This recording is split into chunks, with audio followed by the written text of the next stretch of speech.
Hi, Hannah here and welcome back to AH Disney. This video is packed with tips, tricks and need-to-knows to make your trip magical when travelling with little ones. So let's get into it. First things first, where you stay matters.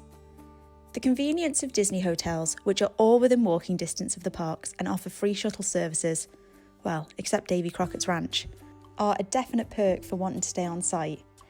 This is great for when kids are tired, as you are back to your room quick. However, you do pay more, and the cheaper Disney hotels like Cheyenne or Santa Fe don't have swimming pools, which we all know kids like to go swimming on holiday. Some of the off-site hotels also have a free shuttle and have far more things for children to do with play areas and large pools. So this may be the best choice for you. We have a whole video on on-site versus off-site hotels, and I'll pop a link in the description down below for a more in-depth look into this. Next, it's good to know which are the best rides for kids in advance.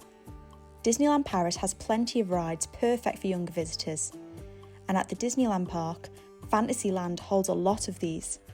You'll find classics like Peter Pan's Flight and It's a Small World, Dumbo and the Mad Hatter's Teacups, and all of these are suitable for toddlers and preschoolers. These are gentle, colourful and packed with magic, and kids love these rides. For some of the more thrill-seeking rides, like Green Army Men Parachute Drop or Thunder Mountain, they do have height restrictions, and I would highly recommend looking at height restrictions, which are all shown in the Disneyland Paris app, before your trip, and seeing if your child is tall enough to ride certain rides. This should help manage expectations and avoid any disappointment on the day. Next, it's food options for picky eaters. I have mainly put this in because I'm the mother of 3 picky eaters, and Disneyland Paris has got plenty of family-friendly options, but it's better to know where these are in advance, as not all quick service restaurants have items for the more fussy eaters. If you're looking for a table service restaurant, Plaza Gardens is a great buffet with lots of variety, and it's open for breakfast, lunch and dinner, with breakfast and dinner both being character meals, so it's an easy way to see the characters without long waits while enjoying food.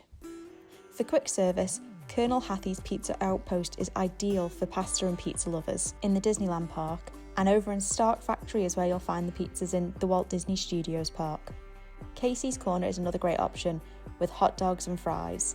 And if all else fails, in Disney Village, just a 5-minute walk away from the parks, there's a McDonald's, which with kids is normally always a big winner. I have also brought my own snacks into the parks, ones that I knew my children would enjoy and would be available at a moment's notice, because we all know feeding a family in a theme park isn't cheap, and this saves a lot of money in tantrums when they want the snack now. Next, bring the essentials. Prams are a must. Even if your child doesn't use one at home, park days are long and you will not regret it. Most people do up to 20,000 steps in a park day, and this is a lot for little legs. You can rent prams in the park, but they do not recline, they don't have rain covers, and they just don't look comfortable. And it is not cheap.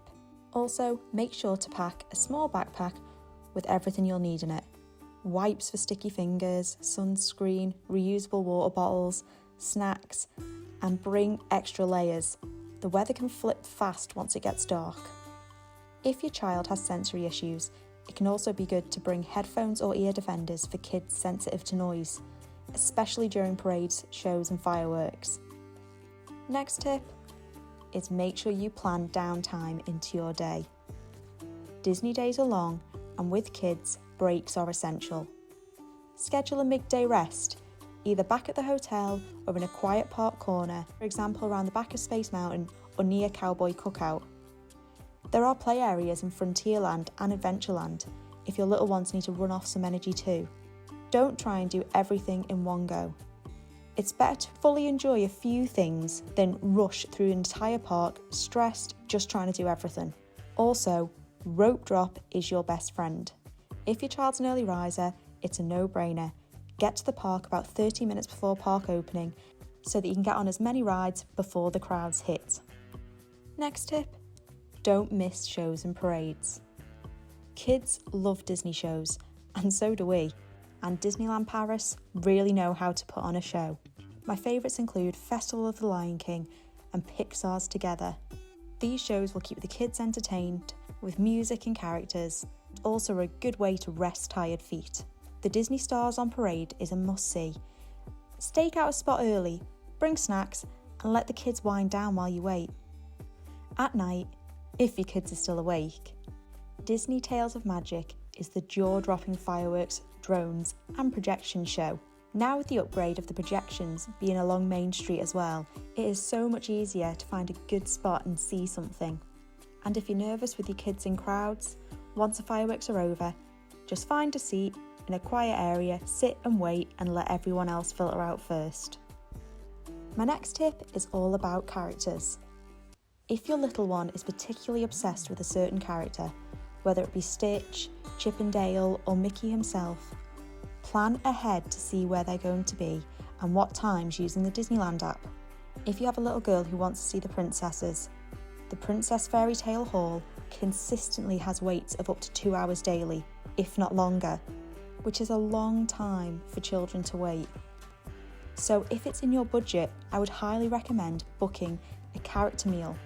Plaza Gardens and Auberge de Cendrillon are ones that are within the park, and while they do have a high price tag, I definitely think it's worth doing. We have in-depth videos reviewing both of these on our channel, and I will link them below. Disneyland Paris with kids can be magical, unforgettable, and totally manageable with the right prep. I really hope these tips have helped, and if you've got your own, please drop them in the comments.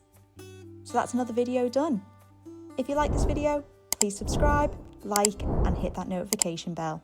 Thank you for being our guest, and until next time, just keep swimming.